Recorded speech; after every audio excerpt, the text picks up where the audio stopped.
This seal looks mottled and old and remarkable, but you simply pressed it onto the campus belle's belly. Instantly, it turned her into a devastatingly beautiful insider. You run an antique shop that collects taboos. As long as the guests can pay the price, they can obtain everything they want here. At this moment, everyone in the private room is jaw-droppingly shocked. To think they could make the great director Zhang Baiwei so respectful. Just what is the identity of this man before them? Do you know me? You glanced at him indifferently. Zhang Baiwei's head was buried extremely low. Sweat dripped down his sideburns. 20 years ago, I once traded a few books in your hands. I know your image changes 1,000-fold. But I remember your key pendant. Hearing this, you understood. He was a guest of the previous shop owner. Since you know, then take care of your people. You dropped those words, turned around, and Jin Miting walked to the door of the private room, glancing at Xue Xinyu with a complex expression. I didn't speak about what happened that day. I didn't want to ruin you. You just had to provoke my boss. Why suffer? Zhang Baiwei realized something and looked coldly at Xue Xinyu. The rain has already started. There is no opening ceremony tonight. And there is no place for you in the crew. Xue Xinyu's eyes turned terrified. Director, Zhang Baiwei shuddered in fear. Don't call me director. Don't harm me. Zhang Baiwei finished as if speaking. Avoiding a plague. He took 2 steps away from Xue and then quickly fled the place. Class monitor Li Mingyi stared intently at your departing figure. As the most outstanding top criminal investigation student of this year, he keenly sensed the strangeness about you and secretly noted your appearance. Downstairs, Jin Miting, upon seeing that rusty vintage car, opened her mouth wide in surprise. A retro Maybach. Vintage cars of this era are usually antique treasures collected by the wealthy. It's the first time seeing someone driving one on the road. She reached out to open the passenger door, but you stared straight ahead.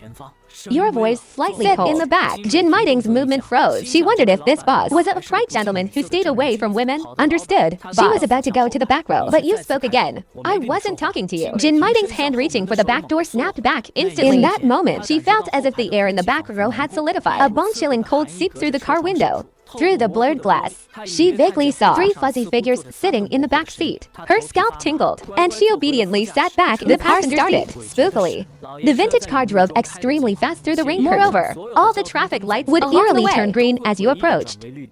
Boss, Director Zhang also made a deal with you. Jin Miting cautiously tested you. The corner of your mouth curled into a smile. You know how to observe. You will be a qualified shop clerk. Zhang Baiwei entered the shop 20 years ago out of desperation. Using his fertility, he traded for a few scripts I had for him casually. This deal was very worthwhile. Jin Miting listened with a pounding heart. In this world of socialites, magnates, and stars, just how many humble deals are hidden behind them? This kind of person is rare. You glanced at her, seeing through her thoughts. Only those in desperate straits and possessing great can find that shop. Our target tonight is to recover a lost taboo object. 10 p.m. South Sea Hillside. This is a holy land for rich second-generation drag racing, and Lamborghinis resounded inside a Bugatti Veyron at the very front of the convoy.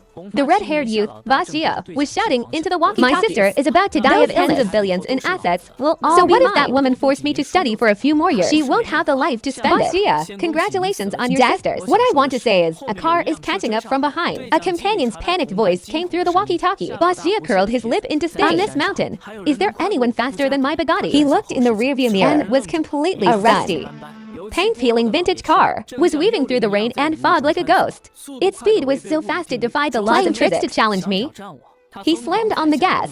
However, that vintage car effortlessly pulled up alongside him. Boss Jia subconsciously turned his head to look. This one look instantly made his soul fly away. He saw a stunning beauty in the passenger seat, while the man in the driver's seat was expressionless. What was even more terrifying, that in the back seat sat 3 foreign ghosts in retro clothing, staring through the window at him with grim and eerie smiles.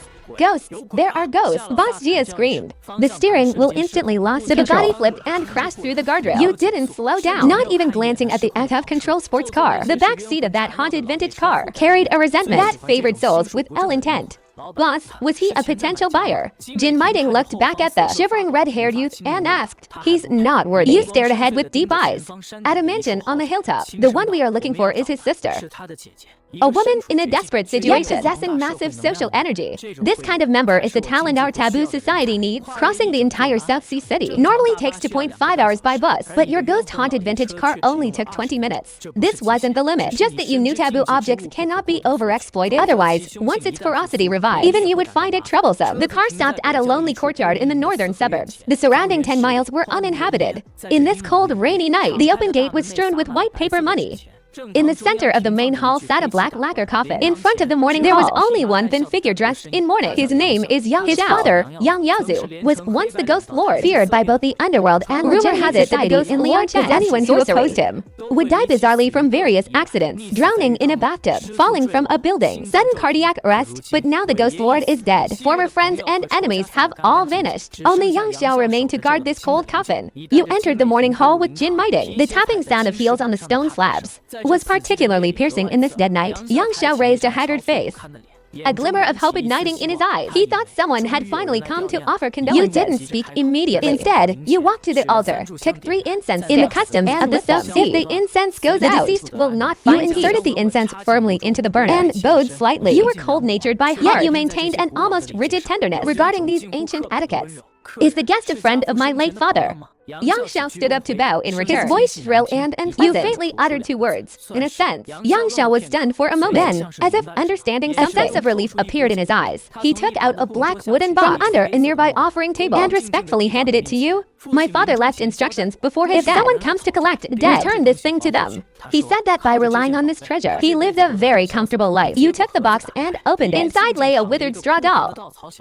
Number 522, Cursed Voodoo Doll. Guided by blood, it manipulates cause and effect invisibly. This was the root of the Ghost Lord's sinister life. You casually handed the box to Jin miting behind you. She held her breath and carefully put it into her bag. Just as you were about to turn and leave, the sound of a heavy kneeling came from behind. Thud! Yang Xiao kowtowed frantically on the cold stone floor. Blood instantly seeped from his forehead, mixing with the rain on the ground. I beg the gentleman to also make a deal with me.